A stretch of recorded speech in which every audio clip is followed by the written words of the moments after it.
Capítulo 1. Secreto bajo tierra. El aire olía a ceniza y a madera que no quería morir. La mansión Valdivia era ahora un montón de costillas negras arqueadas hacia el cielo. Aitor y Luis escarbaban entre escombros con las manos enrojecidas de polvo. Cada trozo que retiraban parecía devolverles un recuerdo más. Una voz, una risa, el olor a licor que había alimentado tanta podredumbre. Buscaban pistas, huesos de verdad, respuestas bajo la ruina. Llegó Martín Romero con las muletas golpeando el suelo como dos campanillas cansadas.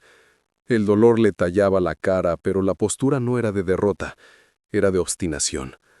Se plantó frente a ellos, los miró de arriba a abajo y dijo lo que cualquiera hubiera esperado de un hombre que conoce el límite del cuerpo. «¿Qué hacen aquí?», preguntó, seco. «Dejen a los muertos en paz. No van a sacar nada útil de una casa quemada. Déjenlos llorar». Luis alzó la cabeza, la cara ennegrecida por el carbón y la rabia. Tenía la paciencia a punto de quebrarse. «¿Quieres ser un muerto más para llorarlo, Romero?», escupió. «¿O vas a ayudar?». Romero tragó. Sus ojos, sin embargo, no estaban ahí solo para discutir. Había otra tarea que le quemaba las manos. «Hay asuntos del pueblo que requieren orden», dijo Romero con voz baja. «No hay jefe de policía. Los pocos honestos que quedan pensaron en alguien. Pensaron en ti». Luis soltó una risa amarga que sonó como quebrada. «¿Yo?», dijo. «Ridículo. Déjame escarbar. A lo mejor la hiena dejó algún rastro bajo estas vigas». Aitor observó la escena con esa paciencia suya que siempre parecía calcular ángulos. Se acercó a Luis en voz baja, como quien cambia de marcha. «Piensa en esto», murmuró. «Romero sería un jefe que no pide favores, que conoce el pueblo y sus trampas. Sirve». Luis no lo miró. Su único movimiento fue un gesto con la barbilla. Acepta, pero no le importaba.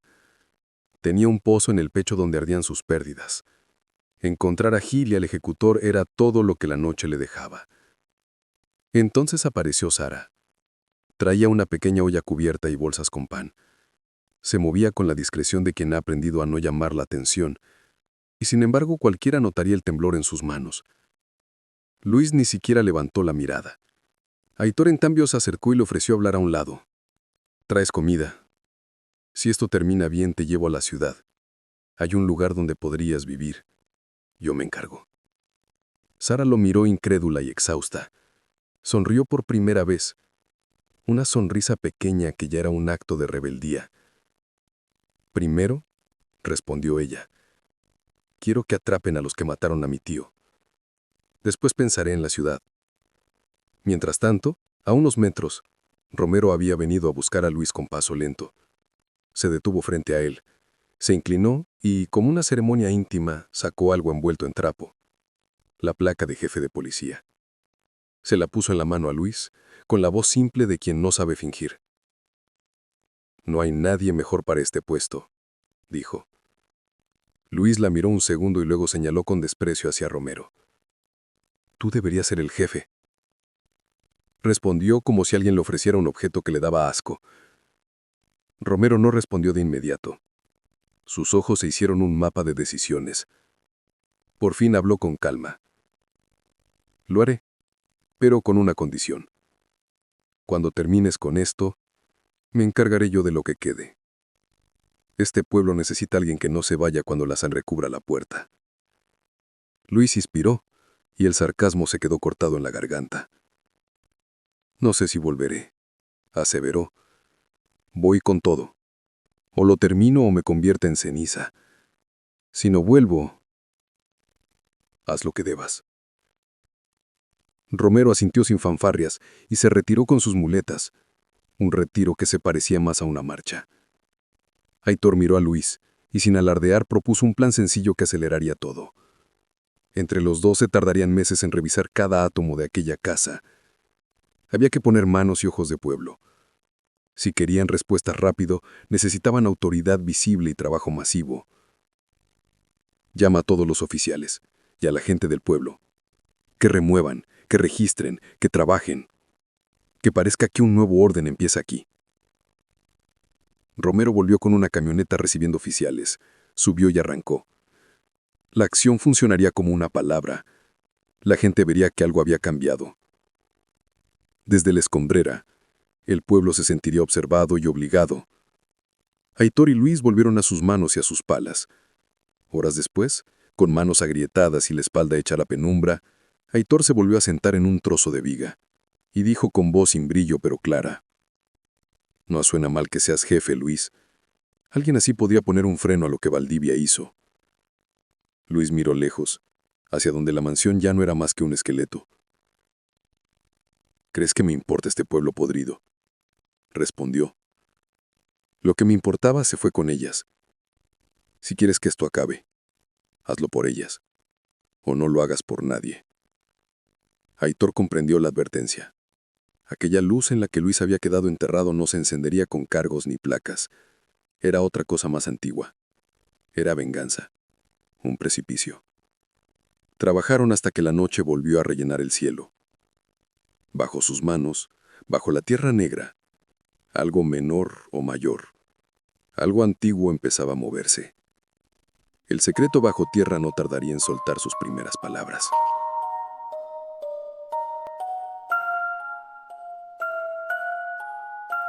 Capítulo 2. Cementerio de fuego.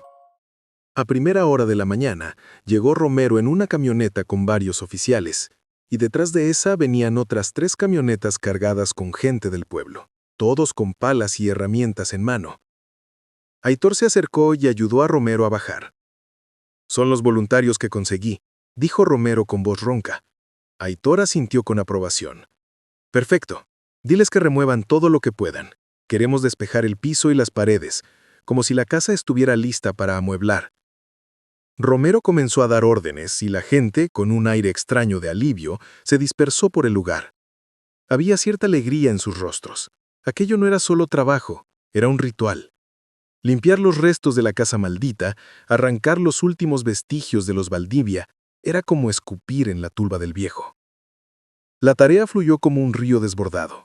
Todo el día estuvieron removiendo maderas quemadas, piedras ennegrecidas, muebles calcinados. Algunos se acercaban a Aitor con objetos rescatados de las cenizas, pidiendo permiso para guardarlos como trofeos.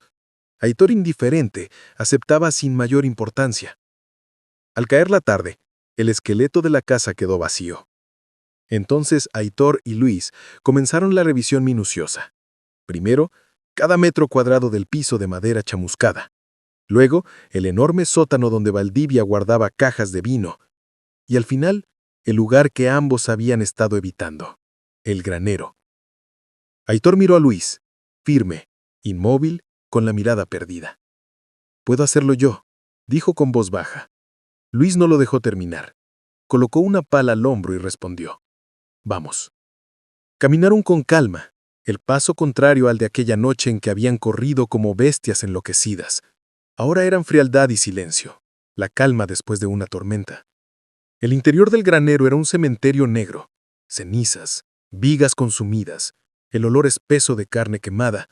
Al fondo, las jaulas deformadas por el calor aún se mantenían en pie como esqueletos metálicos. Luis avanzó hasta el sitio donde 3 sillas carbonizadas yacían caídas en el suelo. Se inclinó. Frente a él, los cuerpos calcinados de su esposa y sus hijas. Alzó la mano y la apoyó sobre uno de ellos. El contacto fue suficiente para que el frágil cadáver se deshiciera en cenizas, desmoronándose como polvo entre sus dedos. Luis bajó la mirada, apretó los puños con tanta fuerza que sus nudillos se mancharon de hollín, y se levantó. No hubo llanto, ni grito, solo un silencio seco, un vacío que pesaba más que cualquier palabra. Dio unos pasos y caminó hacia Aitor. «Démonos prisa. Este lugar puede venirse abajo en cualquier momento». Aitor asintió, sin atreverse a decir nada más. Siguió caminando y pronto se encontró con un cuerpo fundido contra el de una hiena, ambos consumidos en un abrazo grotesco. Reconoció de inmediato la silueta de su compañero Rico.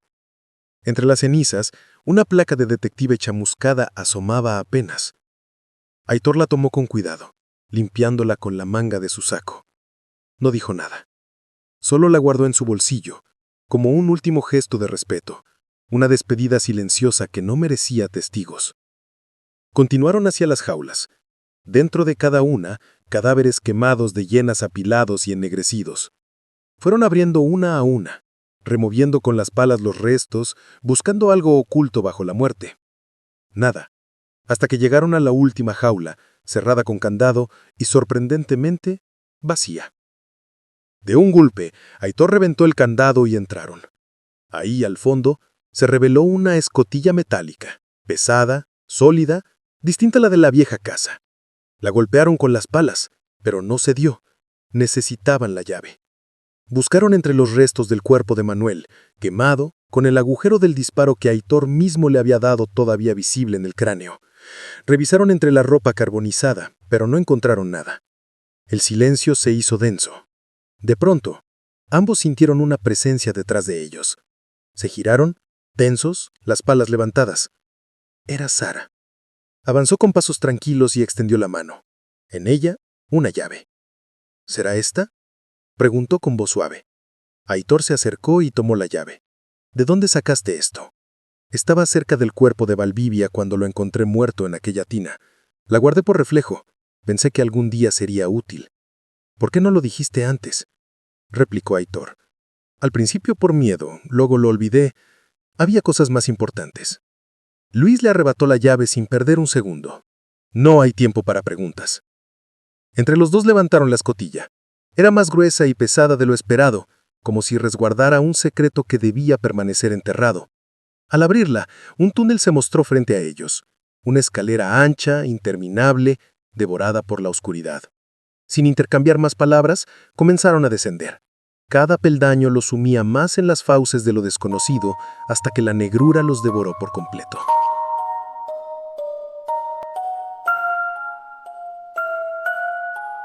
Capítulo 3. El eco de los túneles. El pasillo era una herida abierta en la tierra. El olor a sangre reseca se mezclaba con humedad y óxido, pegándose en la garganta de quienes avanzaban.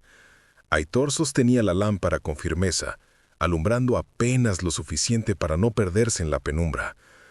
Luis caminaba adelante, con el paso resuelto de quien ya no le teme al infierno. Sara, detrás de ellos, temblaba, luchando por contener el llanto. «Espera», dijo Aitor, desplegando el mapa que Fausto le había entregado. «Tenemos que seguir las marcas». «No necesito mapas», replicó Luis sin voltear. «Voy a revisar cada rincón hasta encontrar lo que busco». El tono de su voz era definitivo. Aitor guardó el papel y, resignado, sacó su pistola. Al poco de avanzar, hallaron una puerta a un lado del pasillo. No tenía cerrojo. La empujaron y entraron. Dentro había un cofre cubierto de polvo. Aitor lo abrió. Ropa vieja, apolillada, con agujeros redondos como de balazos y manchas oscuras, sangre seca. Uno a uno fue sacando los restos hasta vaciarlo. Nada más. Solo vestigios de un horror lejano. Nadie dijo palabra. Se miraron en silencio y salieron de ahí. Unos metros adelante, otra puerta. Luis la abrió apenas y enseguida la cerró de golpe. Su rostro era de piedra, pero sus ojos hablaban. Aitor lo entendió. «Quédate aquí con Luis, Sara», dijo con calma. «Voy a revisar solo». Ella dudó, pero obedeció. Aitor entró y de inmediato el hedor metálico le golpeó el estómago. La lámpara reveló una pila grotesca de cuerpos mutilados. No eran cenizas ni huesos calcinados, eran partes frescas, aún reconocibles. Brazos, torsos, piernas amontonadas, pero ni una sola cabeza. La visión lo paralizó unos segundos. Tragó saliva, apretó los dientes y salió cerrando la puerta tras de sí. Nada que valga la pena, mintió. Luis no lo contradijo. Siguieron caminando hasta una tercera habitación, distinta a las demás. Era amplia, como un refugio. Una mesa con libros, una cocina improvisada, una cama polvorienta. Un lugar que parecía habitado alguna vez. Aitor revisó los estantes. Novelas gastadas, nada fuera de lo común.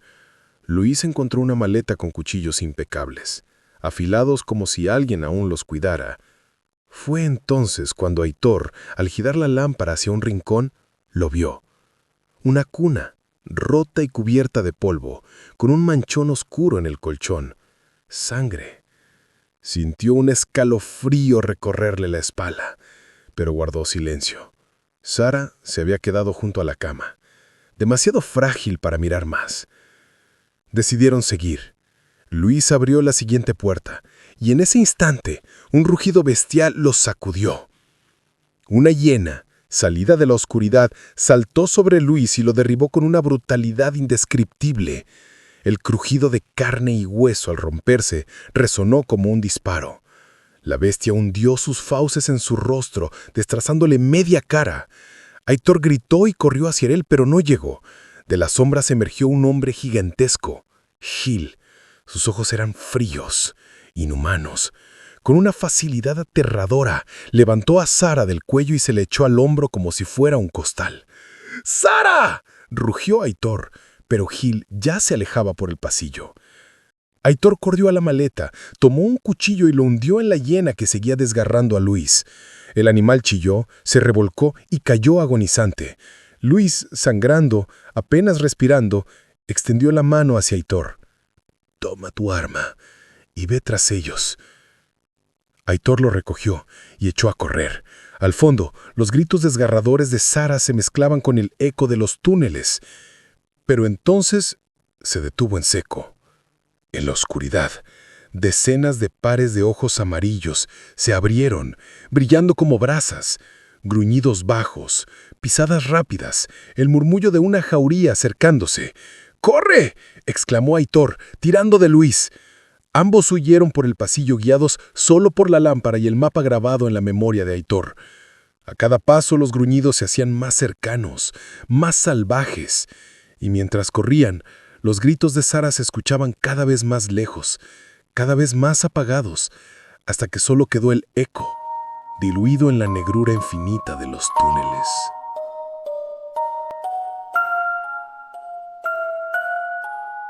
Capítulo 4. El rompecabezas de la sangre. Salieron del túnel por la misma abertura que daba a la jaula vacía del granero. La luz del día les pegó en la cara con una dureza que dolía después de tanto encierro. Luis caminaba encorvado, la mitad del rostro hecho un mapa de sangre y carne. Cada paso le dolía, pero no se quejaba. Aitor lo sostuvo del brazo y lo llevó en silencio hasta la clínica destartalada de Aguirre, el único médico que quedaba en el pueblo y el que a veces llamaban más por costumbre que por esperanza. La puerta chirrió al empujarla. Adentro olía a desinfectante viejo, a alcohol y a paños. Aguirre los recibió con la parsimonia de los que han visto demasiado y se sorprenden ya de nada. Con manos expertas, limpió la herida de Luis. La sangre seca se dio a la compresa y los hilos de dolor se asomaron en la cara de la víctima cuando el médico tocó ciertas zonas. Aitor se quedó en un rincón, observando cada movimiento, guardando silencio hasta que el doctor clavó la mirada en él. «¿Recuerdas a Fausto Castañeda?», preguntó Aitor, sin rodeos. Aguirre frunció el ceño mientras frotaba con cuidado la piel chamuscada y ensangrentada. «Sí», respondió. «Un tipo duro, muchos años en el campo. ¿Por qué lo preguntas? ¿Trabajó con Valdivia?», insistió Aitor. El gesto del doctor fue de confusión. No en mi época. El que atendió por entonces era Belisario Rivas. Rivas. Aguirre se quedó pensativo. Desapareció un día y nunca dimos con él. Fue entonces cuando me llamaron para cubrir. Valdivia lo trajo, recuerdo la extrañeza. Pero que Fausto haya trabajado directamente con Valdivia no me cuadra con lo que yo vi. Aitor clavó la mirada en Aguirre, buscando una fisura, una memoria que se hubiera escapado. El médico terminó de limpiar la herida. Le aplicó un antibiótico y con manos firmes le vendó el rostro a Luis, dejando apenas una rendija para respirar. Luego, llevó a Aitor hasta su oficina. Un escritorio agrietado, un anaquel con frascos y un cuaderno grande, amarillento, cubierto de polvo. «Si hay algo viejo, puede estar aquí», dijo Aguirre. Belisario llevaba una bitácora. ¿Quieres que busque? Aitor asintió. Aguirre comenzó a pasar páginas con cuidado. Las palabras se deslizaban en la luz mortecina de la lámpara. Nacimientos, nombres, tratamientos, fallecimientos. De pronto la mano del doctor se detuvo. Su cara palideció. «Aquí está», murmuró. «Pero no puede ser». Aitor se inclinó. En el registro constaba el nacimiento de una niña, Estela Castañeda. Según la entrada de Rivas, el hijo o la hija había nacido muerto. La línea era breve, casi mecánica. Era la clase de anotación que no admite segundas interpretaciones. Certificado de mortalidad en parto.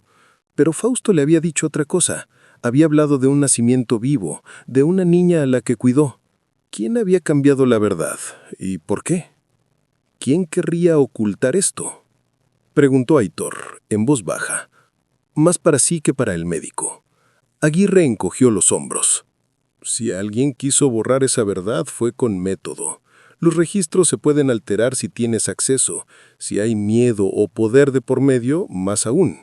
Rivas desapareció después de meter la nariz en cosas que no debía. Y Valdivia tenía maneras, influencias. Aitor salió de la clínica con la sensación de que una tapa había sido arrancada. Volvió a la habitación donde Luis dormía, la venda en el rostro, la respiración áspera. Se sentó en el borde de la cama y, por primera vez en meses, sacó una libreta y una pluma. No era su costumbre. Él almacenaba todo en la cabeza, pero esta vez necesitaba ordenar, trazar, ver las piezas juntas. Empezó a escribir en voz baja, más para sí que para cualquier lector. Valdivia mata a Villaseñor. Se adueña del pueblo. Compra granjas y ranchos a precio de risa. Las familias desaparecen. Desaparecen o son llevadas a los túneles bajo el granero. Allí los matan y las hienas se comen los cuerpos, no quedan rastros. Gil, caído de África, conoce las hienas, las cría y las vende. Gil vende las hienas al asesino de la ciudad o Gil es el asesino. Los tiempos no concuerdan. Cuando la hiena comenzó a matar en la ciudad, Gil aún trabajaba aquí. Dos preguntas abiertas. ¿Por qué mató Gil a Valdivia? ¿Y cómo se conecta San Aurelio con los asesinatos urbanos? Las palabras se desgranaban en su mente, unas más firmes, otras apenas esbozadas. Todo apuntaba a un entramado tan viejo que había invadido cada fibra del pueblo. Si Valdivia había creado el mecanismo para desaparecer a quienes le estorbaran, túneles, hienas, bóvedas clandestinas, entonces la ciudad y su asesino podrían ser otra cara del mismo monstruo, o un rival. Aitor cerró la libreta, la guardó en el bolsillo y miró a Luis dormir. La venganza de aquel hombre les había dejado una estela de ceniza y odio. Ahora tocaba seguir por debajo, por los túneles, por los mapas y por las viejas bitácoras que guardaban nombres mudos. Pero no podía ser una exploración solitaria como la anterior, de 1000 pausas y silencios. Con Gil fugado, con las hienas aún fuera. Aitor respiró hondo. Sintió el peso del curso de la investigación caer sobre sus hombros. Tenía que preparar algo distinto, algo que no fuera solo mirar por las rendijas. El siguiente paso estaba claro, exprimir los túneles a fondo. Pero ahora no podía ser una incursión a la sigilosa manera de antes. Tendrían que entrar disparando y demoliendo.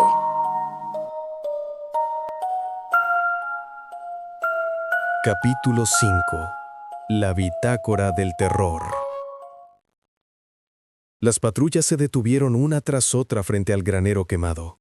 El motor de la camioneta en la que venían Aitor y Moreno se apagó, y detrás de ellos los 20 oficiales, algunos del pueblo, otros traídos desde la ciudad, bajaron con el mismo gesto de acero en la cara. Romero avanzaba muy atrás, apoyado en sus muletas, acompañado por un joven oficial que casi lo sostenía a cada paso. Aitor abrió la escotilla de la jaula y señaló hacia la oscuridad. Su voz retumbó como una orden final. «Si algo se mueve, disparen primero y pregunten después». El descenso fue en fila india, uno a uno tragados por la boca del túnel. La humedad se volvió densa, el aire pesado, y cada paso resonaba multiplicado por los pasillos infinitos. Los hombres se fueron desplegando siguiendo el mapa que Aitor llevaba, cubriendo cada recoveco. El plan parecía limpio, metódico. Pero pronto los reportes comenzaron a llegar. Cuerpos mutilados, huesos quebrados, restos que olían a descomposición y a bestia. Nada nuevo, nada que no confirmara lo que ya sabían. Aquello era una madriguera interminable de hienas. Hasta que un oficial llegó jadeando. «¡Detective! ¡Encontramos algo!». Aitor corrió tras él, doblando pasillos y corredores, hasta que llegaron a un callejón que en su mapa estaba marcado como un final. Pero la realidad lo contradijo. Había una vieja escalera de hierro que subía hasta una compuerta oculta. Aitor no lo dudó. Subió con la arma en la mano y al empujar la compuerta, emergió en una habitación oscura. El aire ahí no olía a bestia, sino a encierro y papeles viejos. Apenas un escritorio y una silla. Se sentó, abrió el cajón y encontró una libreta. Era un diario. No de memorias, sino de crímenes. Una bitácora fría, escrita con fechas, nombres y propiedades. Cada página era la confesión de Valdivia. Familias extorsionadas, amenazadas, asesinadas para quedarse con sus tierras. Un inventario de sangre que explicaba cómo había levantado su imperio. Pero lo que heló a Aitor no fue la crudeza de las páginas, sino el primer registro. Un hombre aislado, sin fechas ni propiedades. Antonio Lorenzo. Lo había visto antes. Lo recordó de inmediato. Ese nombre estaba en el diario hallado en la casa donde Fausto murió. El rompecabezas adquiría otra forma. Aitor guardó la libreta bajo el brazo, salió de la oficina improvisada y encontró a los oficiales esperándolo con los rifles en mano. «Salgamos uno por uno. Cubran la zona. No sabemos qué nos espere afuera». El último en salir fue él. La humedad volvió a morderle la piel hasta que la luz al fondo de un túnel le abrió paso. Era una salida, y cuando emergió se encontró en medio de la nada. Rocas, monte y silencio. El suelo, sin embargo, guardaba marcas. Huellas frescas de neumáticos. «Hagan guardia aquí. Si alguien aparece, no lo dejen salir», ordenó. Solo llevó un oficial consigo. Caminaron 20 minutos siguiendo el rastro entre piedras y árboles, hasta que las huellas se fundieron con el asfalto de una carretera. Aitor se inclinó y observó la dirección. «¿Conoces esta carretera?». «Sí, señor. Si toma hacia la derecha, lleva al pueblo, pero las huellas se dirigen al lado contrario». «¿Y ese lado?». El oficial tragó saliva. «Ese lado lleva a la ciudad». Aitor levantó la vista. El viento soplaba seco sobre el asfalto, y en ese silencio comprendió. El hilo que conectaba a los Valdivia con la Hiena no había terminado en los túneles. Apenas comenzaba.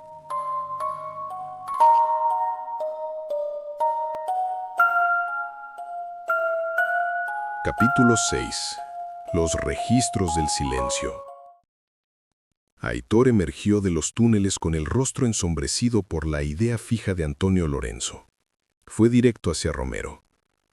«¿Dónde puedo ver algún censo del pueblo?», preguntó. «En la oficina de correos. Si existe, ahí lo vas a encontrar». Aitor asintió. «Antes pasaré a ver a Luis». La clínica destartalada lo recibió con su olor a humedad y medicamentos rancios. Luis, ya despierto, reposaba débil en la camilla, con el rostro vendado. Aitor entró sin rodeos, sacó la libreta que había encontrado en los túneles y se la mostró. «Esto lo encontré allá abajo. Una bitácora con nombres y propiedades. Pero lo peor no es eso. Hay una salida oculta por una cueva que conecta directo a la carretera. Encontré huellas de neumáticos. Van hacia la ciudad. No al pueblo. Puede que Gil haya escapado con Sara. Luis, con voz rota pero firme, se incorporó apenas. En la ciudad será más fácil hallarlo. Un hombre como él no pasa inadvertido donde nadie lo conoce. Aitor asintió. Hay un nombre en la lista que me llama la atención. Antonio Lorenzo. Luis se triunfó de inmediato. Repítelo. Lorenzo. Luis cerró los ojos y sus labios temblaron al hablar. Ese fue el nombre que Dolores alcanzó a decirme antes de ser devorada por las hienas. Aitor lo observó con gravedad. ¿Lo conocías de antes? No. Nunca lo había escuchado. Pero ya es demasiado. Está ligado a Valdivia de una forma u otra. Tienes que investigarlo. Aitor se levantó. Palmoteó suavemente el hombro de Luis y salió rumbo a la oficina de correos. El edificio se alzaba sólido pero envejecido, con paredes resquebrajadas y el polvo de décadas adherido a las ventanas. Dentro lo esperaba un viejo de cuerpo lento y mente despierta, como si hubiera vivido siempre entre estantes y papeles amarillentos. «Busco este nombre», dijo Aitor mostrándole un papel a un Antonio Lorenzo escrito en mayúsculas. El viejo arqueó una ceja. «No me suena. Y si no me suena es porque seguramente nunca vivió aquí. Pero revisemos». Sacó varios libros gruesos y los abrió sobre un mostrador gastado. Página tras página, el dedo huesudo del viejo recorría las letras. Nada. Revisó otro tomo. Lo mismo. Apenas algunos Antonios sin relevancia, todos muertos hace años, salvo un niño de 6 años que ya no vivía. «No hay ningún Lorenzo en los registros del pueblo», sentenció. «¿Y en otro lugar que podría aparecer?», preguntó Aitor. El viejo lo miró fijo, con un brillo incómodo en la mirada. «Si no está aquí, es porque nunca vivió. Pero tal vez murió aquí. Pruebe en el cementerio». Con esa frase macabra, Aitor salió al aire frío. En su camioneta lo esperaba un oficial. «Llévame al cementerio», ordenó. El camino polvoriento los llevó hasta las verjas oxidadas. Linternas en mano comenzaron a caminar entre tumbas. Revisaron nombres, fechas, cruces partidas. Todo repetía lo mismo: silencio y olvido. Hasta que llegaron a una zona cercada con una reja de hierro enorme. «¿El cementerio acaba aquí?», preguntó Aitor. El oficial alzó la lámpara y la luz se reflejó en un detalle que heló el aire: una V dorada incrustada en la reja. Esta parte la separó Valdivia, exclusiva para su familia. Aitor entrecerró los ojos. En el idioma de los criminales, exclusivo significaba secreto. Saltaron la reja. E inmediatamente pareció que hubieran cruzado de un mundo a otro. El pasto era más fino, los árboles más altos, las flores mejor cuidadas, como si hubieran pasado de clase turista a primera clase en un solo salto. Las primeras tumbas lo confirmaron. Aracela Valdivia, la esposa muerta poco antes del reinado de su marido. Mario Valdivia, un hijo perdido en juventud. Luego la tumba reciente de Inocencio Valdivia, cuya tierra aún no había dejado crecer el pasto. «Eso es todo», dijo el oficial. Aitor no respondió. Su mirada se detuvo en una esquina casi oculta, donde la luz de la linterna apenas arañaba una lápida olvidada. Caminaron hacia ella. Era vieja, descuidada, cubierta de tierra y abandono. Aitor la rodeó suavemente hasta quedar frente al nombre grabado, borroso, como queriendo desaparecer.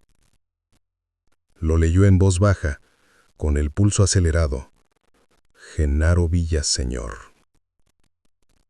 El silencio del cementerio se volvió insoportable.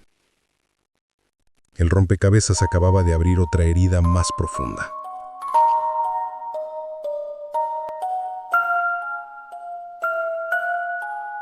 Capítulo 7. La tumba apócrifa.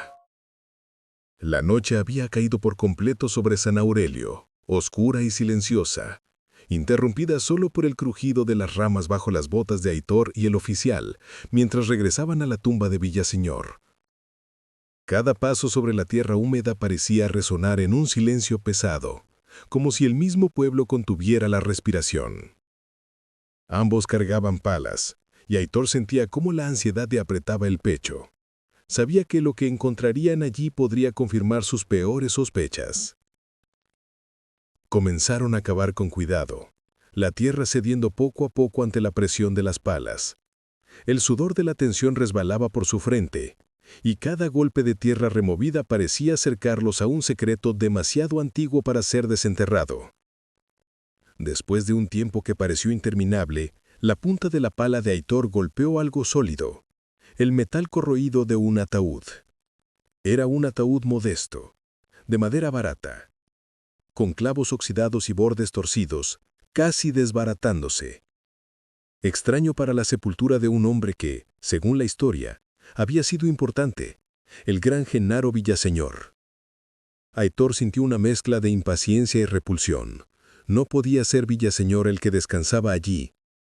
Fausto le había confesado con voz temblorosa que lo habían asesinado en casa de Valdivia, frente a sus ojos, y que él mismo había enterrado el cuerpo en aquel terreno, donde, años después, se levantaría el granero maldito.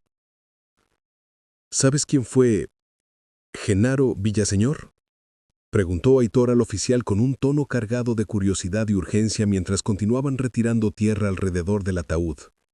Sí, contestó el oficial con un dejo de reverencia. Todos en el pueblo sabían de él. Fue un líder excepcional, descendiente directo de Aurelio Villaseñor, el fundador de San Aurelio. Murió joven, de una extraña enfermedad.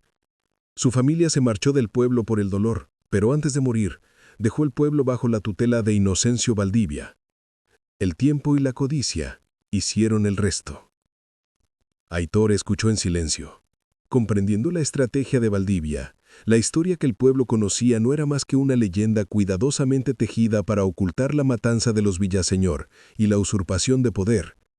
Era un relato que aseguraba la obediencia de los habitantes y borraba la verdad de sus recuerdos. ¿Y Cortázar?, preguntó Aitor, mencionando un nombre que esperaba que resonara como eco de la historia verdadera. El oficial negó con los hombros, y Aitor comprendió que los más jóvenes solo conocían la versión oficial de Valdivia, la leyenda conveniente que distorsionaba los hechos. Todo lo que se decía sobre el pasado del pueblo estaba contaminado por la ambición y la mentira. Con el corazón latiendo acelerado, terminaron de sacar el ataúd del hoyo. Aitor lo examinó con cautela antes de levantar la tapa. Lo que encontraron dentro fue más aterrador de lo que cualquier imaginación podría concebir. Un pequeño esqueleto de bebé, de extremidades frágiles y cráneo incompleto. La visión fue un golpe directo a sus entrañas. Aitor no pudo contenerse y la repulsión y el horror lo superaron. Vomitó instintivamente sobre la tierra fresca y se apoyó en un árbol cercano, intentando recuperar el equilibrio. Sus manos temblaban, y cada respiración era un esfuerzo consciente. El oficial, al lado, estaba paralizado, incapaz de moverse con los ojos fijos en el ataúd, sintiendo un miedo que helaba hasta los huesos. Durante un minuto que pareció eterno, permanecieron así, sumidos en el silencio absoluto de la noche, con solo el murmullo del viento y el crujir de hojas secas bajo los pies como compañía. Finalmente, con movimientos temblorosos, taparon el ataúd y lo colocaron de nuevo en la tumba. Cubrieron la madera con tierra húmeda, asegurándose de no dejar rastros que delataran que alguien había desenterrado aquel horror. Salieron corriendo del lugar, cada paso acelerado por la adrenalina y el miedo, dejando atrás el secreto enterrado. Subidos a la camioneta, el silencio entre ellos era pesado, casi doloroso. Aitor estaba profundamente impactado, la imagen del pequeño esqueleto quemándose en su memoria. «Hoy basta», dijo finalmente, con voz temblorosa pero firme. «Llévame a casa de Luis». El oficial asintió, consciente de que algunas verdades eran demasiado grandes incluso para los más endurecidos. Mientras arrancaban el motor y se alejaban de la tumba, la oscuridad del bosque parecía observándolos, recordándoles que en San Aurelio Algunas sombras nunca desaparecían del todo.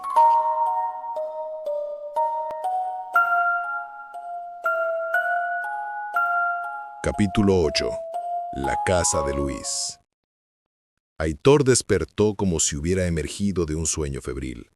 La imagen del ataúd diminuto, el esqueleto de bebé, la tierra que olía a muerte aún le arañaba la memoria. Por un instante creyó que todo había sido una pesadilla. La tumba, el granero, Fausto confesando entre tragos. Se vistió con movimientos automáticos. Ató sus zapatos y salió a la calle con la sensación de llevar la noche pegada a la piel. La casa de Luis, esa sencilla casona que el policía le había prestado como hospedaje, mostraba la calma doméstica de siempre. Una taza de café humeante sobre la mesa, ropa tendida, los juguetes de las niñas en un rincón. Aitor sintió que el silencio lo empujaba. Subió al auto y condujo hasta la clínica. Quería comprobar que no había imaginado nada. Luis lo esperaba en una de las camas, sentado con la espalda erguida y el semblante más firme de lo que Aitor recordaba la noche anterior. Sus heridas lucían vendadas, pero sus ojos brillaban con la energía contenida de quien ha decidido no dejarse aplastar por nada. Saludó a Aitor con un gesto, como si hubieran compartido un pacto silencioso. Mientras Aitor contaba con palabras entrecortadas lo que había visto en el cementerio, el ataúd barato, la madera podrida, la certeza de que allí no yacía Villaseñor, el doctor Aguirre entró con el rostro demudado, llevando entre las manos una hoja amarilla que parecía arrancada del pasado. Tenía la expresión de quien lleva una noticia que debería quedarse en un cajón. «Esto lo encontré en los archivos de Rivas», dijo Aguirre, entregando la hoja a Aitor. Una carta vieja. Aitor la recibió con las manos levemente temblorosas. Apenas comenzó a leer entendió por qué el doctor había venido tan serio. Las palabras se pegaban a la piel como una confesión que olía a arrepentimiento. «No puedo más con estos secretos. No solo manchan y mancillan mi profesión. Esto ya va más allá de la medicina. Va a la moral humana y se aleja de la piedad. He conocido al diablo en persona. Un ser terrible de ropa fina y deseos malignos. Mi vida ya no importa. La he entregado a este enviado del mal por bastante tiempo. No puedo detenerlo aunque quisiera.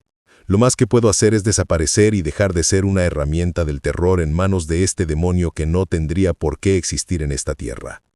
Si de algo sirve mi confesión, espero que sea para alejar a quien llegue aquí. Es mejor la muerte que servir a tan siniestro amo. No puedo ni comenzar a narrar las acciones aberrantes que me hizo cometer. Prefiero desaparecer para siempre. Firmado, Dr. Rivas. La hoja cayó de las manos de Aitor como si pesara toneladas. Se levantó de golpe. Las piernas tensas, la voz en seco. Luis también se incorporó, lento por las heridas pero con el temple de quien ya no admite excusas. «Tenemos que ir», dijo Aitor. «Hay que seguir el rastro hasta la ciudad. Si Rivas escribió esto, no fue un delirio. Necesito una foto suya, cualquier cosa que me sirva para encontrarlo». Aguirre se dirigió a su despacho con paso vacilante. Rebuscó entre archivadores polvorientos y sacó una ficha. Una foto en blanco y negro. Datos de nacimiento. Título: Notas médicas. Se le entregó a Aitor con una mezcla de pena y alivio, como quien devuelve un nombre a la memoria para que no quede enterrado en mentiras. «¿Qué te pidió Valdivia a ti?», preguntó Aitor en el borde de la despedida, mirándolo con la dureza del que no acepta medias verdades. Aguirre apartó la mirada. La voz queda. «Nada tan terrible como lo que le pidió a Rivas. Cuando llegué aquí, el terror ya estaba consolidado. Yo hice lo que pude». La claridad del cuarto golpeó a Aitor como una bofetada. No era solamente un pueblo con un asesino. Era una maquinaria que hacía años funcionaba a la sombra del poder. Y la carta era una detonación que obligaba a moverse. Aitor ayudó a Luis a salir de la clínica. Subieron a la camioneta y regresaron a la casa donde pasarían la noche. Al amanecer partirían a la ciudad en busca de Rivas y de cualquier rastro que conectara al doctor con aquella figura de ropa fina que Rivas llamaba Diablo. Se sentaron en la mesa y extendieron la ficha. La foto de Rivas, la carta, notas arrancadas de la memoria del pueblo. Entre sorbo y sorbo de café, repasaron teorías, hicieron listas de nombres, fechas y lugares. Intentaron encajar piezas que de momento se negaban a formar un mapa legible. El cansancio los venció. Cada uno se dejó caer en una silla y, sin ceremonias, acabaron dormidos sobre documentos y tazas vacías. La pequeña mesa de la cocina fue su trinchera improvisada. La noche se deslizó lenta, cargando promesas de movimiento. El rayo de la mañana penetró por la ventana y despertó a Luis primero. Se puso en pie con movimientos automáticos y tocó el hombro de Aitor. Él se incorporó de inmediato. La urgencia había sustituido cualquier duda. Luis abrió un baúl que guardaba en el ático. Estaba lleno de armas. Las miradas de Aitor y las manos de Luis se encontraron en un silencio sin explicaciones. Luis, con la voz rasgada pero firme, contó lo que había acumulado. Cuando murió mi familia, empecé a recolectar armas de donde pude, principalmente a hombres de Campuzano que se descuidaban. Sabía que algún día las necesitaría. No pidió juicio ni perdón. Solo puso las armas en la mesa como quien muestra las cartas antes de la partida. Aitor asintió, entendiendo que no estaba frente a un aficionado, sino a un hombre que había hecho del peligro su oficio y su cruz. Juntaron lo necesario, cargaron las armas en el auto de Aitor, cerraron la casa con la calma del que no mira atrás, y arrancaron. Las ruedas levantaron polvo. La ruta hacia la ciudad se abrió clara ante ellos. Una línea que prometía respuestas o la posibilidad de caer en un abismo más hondo. En silencio, hombro a hombro, emprendieron el viaje. A la casa de Rivas, de la hiena y de la verdad.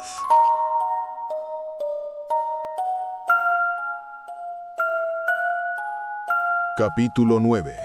El rastro difuso.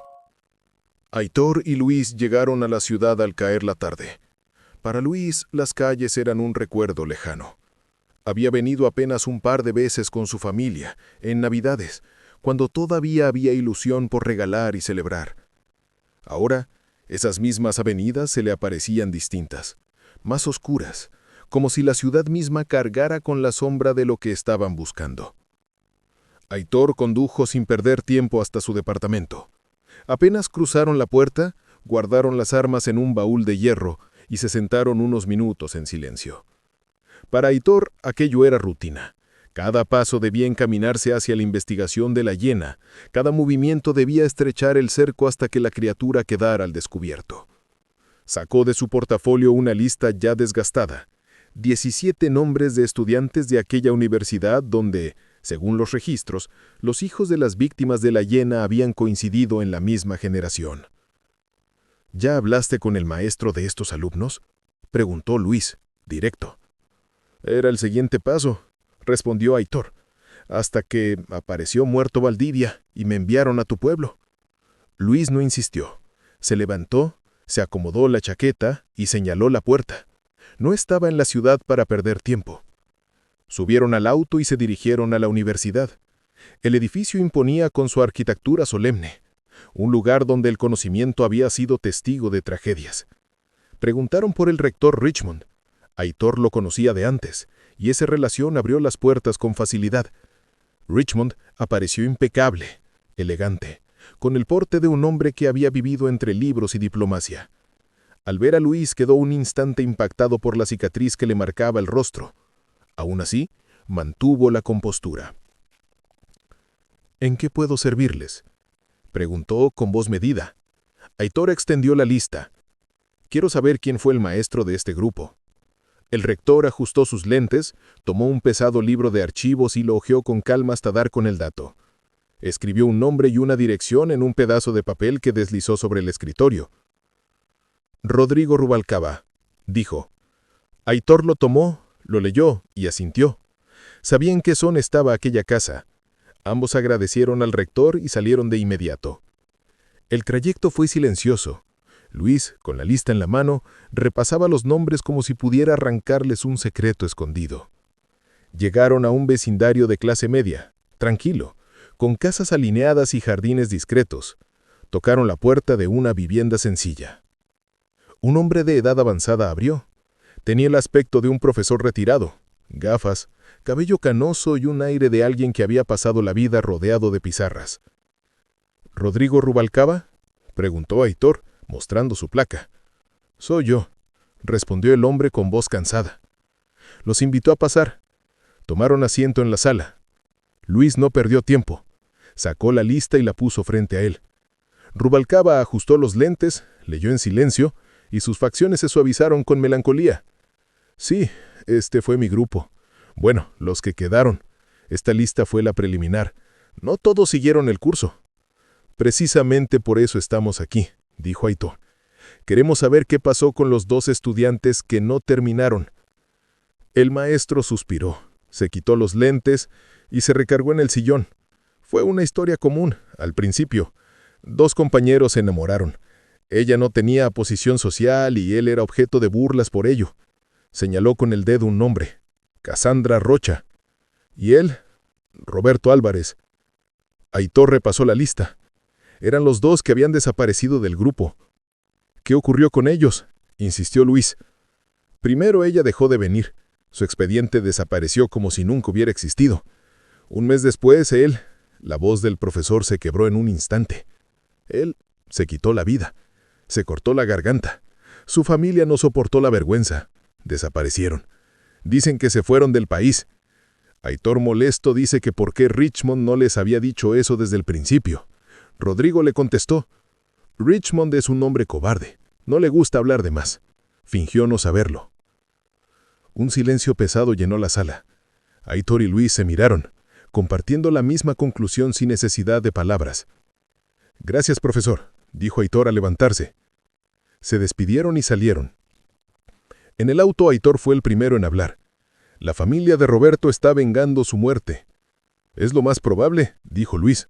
«Pero, ¿cómo se conecta con Valdivia?» Aitor golpeó el volante con frustración. «Aún no hay conexión. Todavía no. Tenemos que encontrar a Rivas».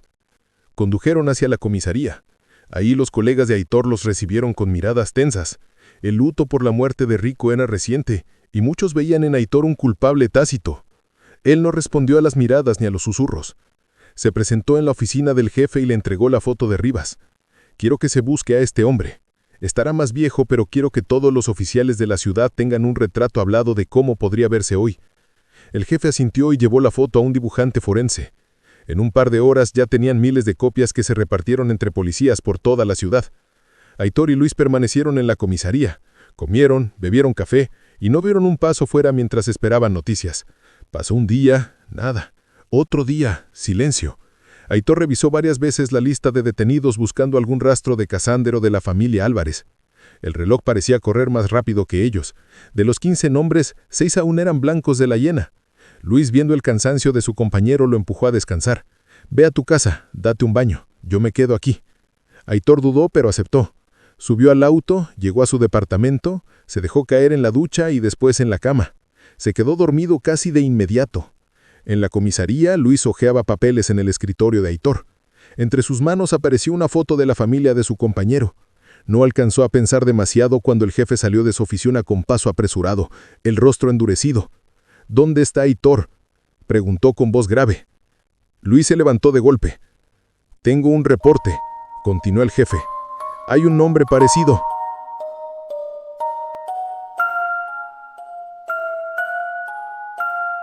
Capítulo 10. La máscara.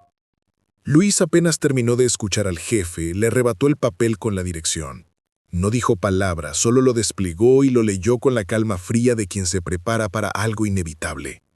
Levantó la mirada hacia uno de los oficiales jóvenes que estaba cerca. «Llévame aquí», ordenó con voz seca. El oficial lo miró dudoso, buscó la aprobación del jefe. Este, con un gesto serio, asintió. En segundos ya estaban en la patrulla, el motor rugiendo en la madrugada húmeda de la ciudad.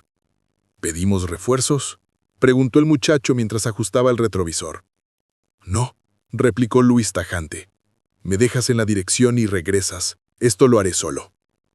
El tono no admitía réplica. El joven tragó saliva y presionó el acelerador. Mientras tanto, en la comisaría, el jefe buscaba desesperado a Aitor. Marcó a su departamento varias veces hasta que al fin la línea fue atendida. Aitor, medio aturdido por el timbre del teléfono, contestó. «¿Qué pasa?», dijo con la voz ronca. «Luis tiene la dirección. Ya va tras el nombre que se parece a Rivas. Apunta esto».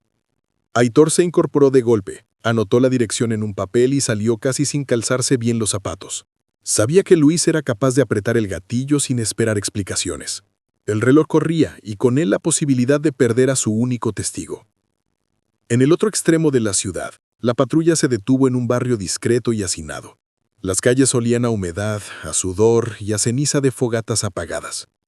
«Aquí es», dijo el oficial. «Vete y no regreses hasta la comisaría». Luis se bajó con su pistola lista, caminando entre charcos y sombras. La patrulla desapareció al doblar la esquina. El silencio quedó suspendido como una cuerda tensa.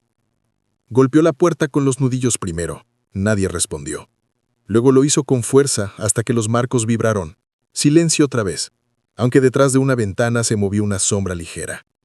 Luis entrecerró los ojos, retrocedió un paso y de una patada derribó la puerta. Entró disparando a 2 tiros al aire. El eco metélico se tragó la calma de la casa. De detrás de un sillón apareció un hombre, tembloroso, las manos arriba, su rostro envejecido con la barba descuidada y los ojos desorbitados. Le resultó inconfundible. «Rivas», susurró Luis. Lo obligó a sentarse, arrojándole frente al pecho la carta que había dejado en la clínica. «¿La reconoces?», preguntó apuntándole a la frente. Rivas apenas podía articular palabras. Lloraba con un llanto áspero como el de alguien que lleva años conteniendo el miedo. «¿Quién eres?», alcanzó a murmurar. «Soy tu asesino si no hablas. Y no repetiré la pregunta. Quiero todo.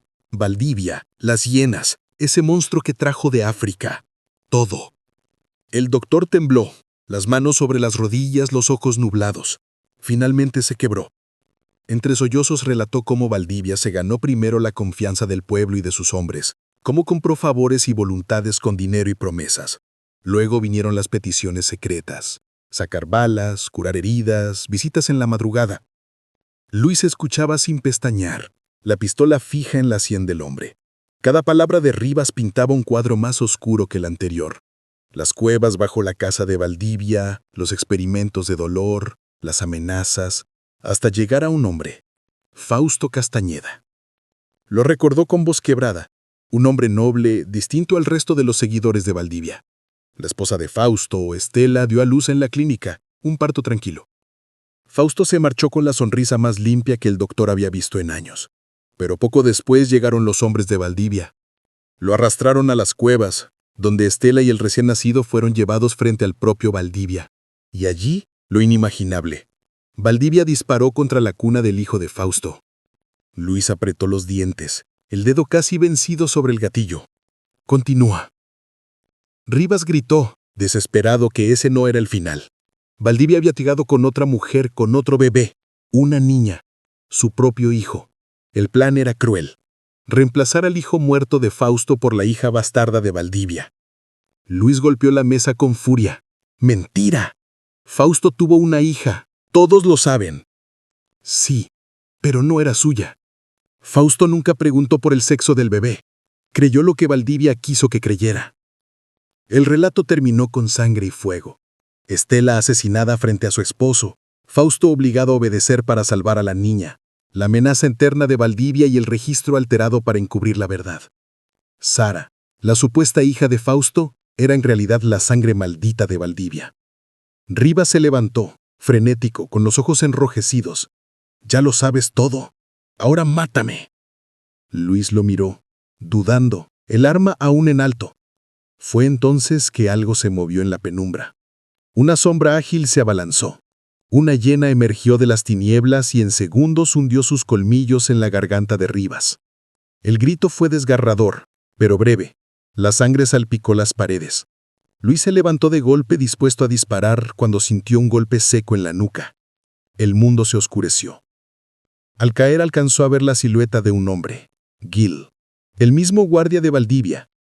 Tras él, la bestia se apartó de los restos de Rivas y se fue hundiendo de nuevo en las sombras, hasta que una mano invisible, delicada, acarició su lomo. La hiena, dócil como un perro, desapareció entre la penumbra, y la casa volvió al silencio.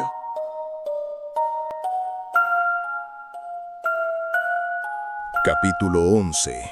La verdadera maldad. Aitor llegaba justo al barrio cuando un grito desgarrador lo estremeció.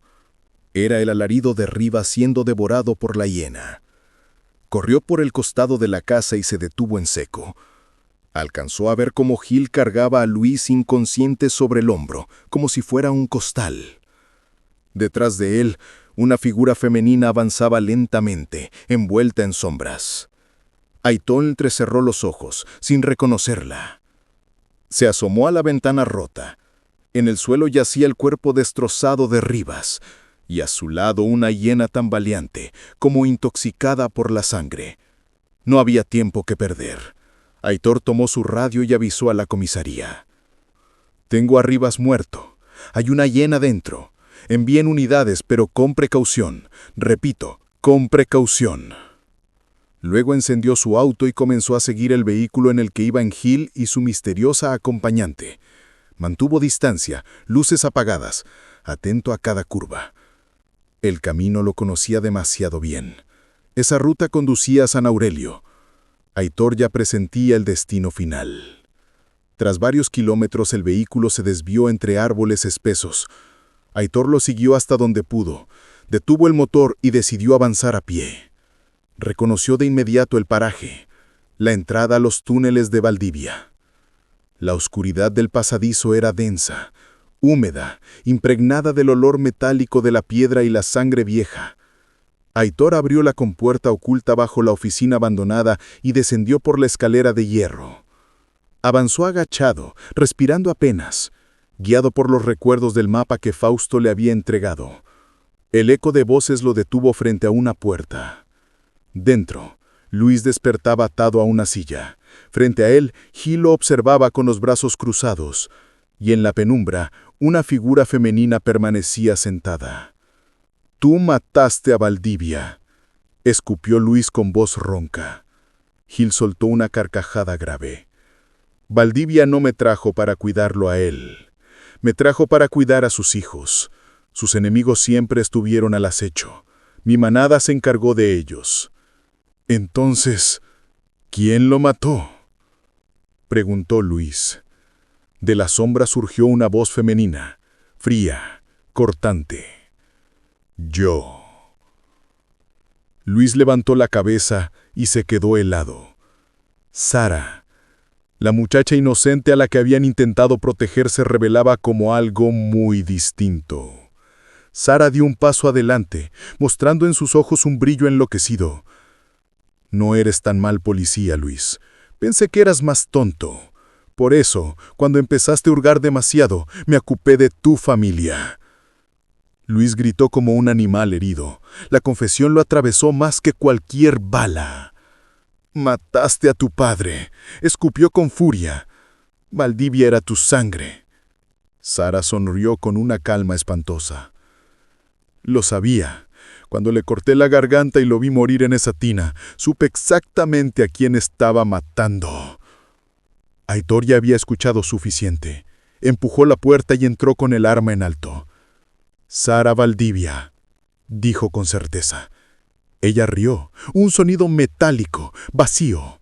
«Sara Valdivia, Sara Lorenzo, Cassandra Rocha, puedes llamarme como quieras». El detective frunció el ceño. «¿Sara Lorenzo?» «Sí, mi abuelo se llamaba Antonio Lorenzo antes de huir de otras tierras. Cambió de nombre para repetir aquí lo que falló en otros lugares. Mi padre me lo confesó. La sangre siempre llama, detective. Nunca fui sobrina ni hija de Fausto». Aitor entendió. Ella era la hiena, la mente que había tejido el terror desde las sombras. Sara continuó con una mezcla de odio y delirio. «En la universidad me trataron como basura, por no ser de una familia con renombre. Me humillaron, me empujaron a desaparecer. Roberto, mi único amor, no lo soportó y se quitó la vida. Ellos lo mataron, yo solo devolví el golpe». El cuarto se cargaba de tensión. Aitor tanteó la habitación, recordando que allí había una maleta de cuchillos. Debía mover rápido. «Muy bien», dijo con voz firme. «Toma estas esposas, Sara. Estás arrestada». Ella soltó una risa helada. «De aquí no saldrán vivos. Serán alimento para mis hijas». Hizo una seña a Gil. El corpulento guardia levantó una cadena. Al final de ella emergía una hiena descomunal, con los ojos brillando en la penumbra. La reina de la manada, la más vil, tendrán el honor de morir en sus fauces. La bestia fue soltada y corrió hacia Aitor. En ese instante Luis, que había logrado cortar sus ataduras con un cuchillo oculto, se lanzó de pie y arrojó la hoja directo al brazo de Gil. El guardia rugió con un bramido que retumbó en los túneles. Sara retrocedió hacia los pasillos mientras Aitor la perseguía. Gil se abalanzó sobre Luis. Forcejearon en medio de la sala, mientras la hiena los rodeaba, gruñendo. Luis lo comprendió. El animal se excitaba con el olor de la sangre. Con movimientos rápidos, comenzó a cortar más el brazo de Gil. El guardia trató de detenerlo, pero la sangre manaba caliente. La hiena rugió enloquecida y se lanzó contra su propio marido. Los colmillos se hundieron en la carne. Gil gritó con un bramido que retumbó en los túneles. Luis retrocedió y salió tambaleante por otra puerta. Aitor lo alcanzó y juntos cerraron la compuerta de hierro. Detrás, el estrépito era salvaje. Las hienas destrozaban al gigante. Al final del túnel los esperaba Sara, erguida, sonriendo con una mueca siniestra. ¿Y ahora qué? Mátame, no me importa. Aitor sacó las esposas. Luis le susurró algo al oído. Aitor lo pensó un instante. Luego asintió. Ambos se alejaron sin responder. Sara corrió tras ellos gritando. Quiso trepar a la escatilla que daba al granero, pero la escalera ya no estaba. Solo había piedra y metal inalcanzable. Golpeó, arañó, chilló. Aitor y Luis salieron por la entrada de la cueva. Subieron la escalera y la retiraron. Cerraron la compuerta con fuerza. Poco después regresaron con explosivos. No intercambiaron palabras. Prepararon la carga, encendieron la mecha y sin mirar atrás hicieron detonar el acceso. La roca se desplomó, sellando la entrada para siempre. En la oscuridad, Sara quedó atrapada. Al principio gritó con furia, luego con desesperación. Finalmente cayó, hasta que un resplandor amarillo se encendió en la penumbra. Ojos de hienas, acechándola. Las bestias la reconocían como su dueña, por ahora, pero el hambre siempre gana. Dicen que aún hoy si caminas cerca de las ruinas de la casa Valdidia, puedes escuchar en el fondo de la tierra los gritos de una mujer. Nadie se atreve a acercarse.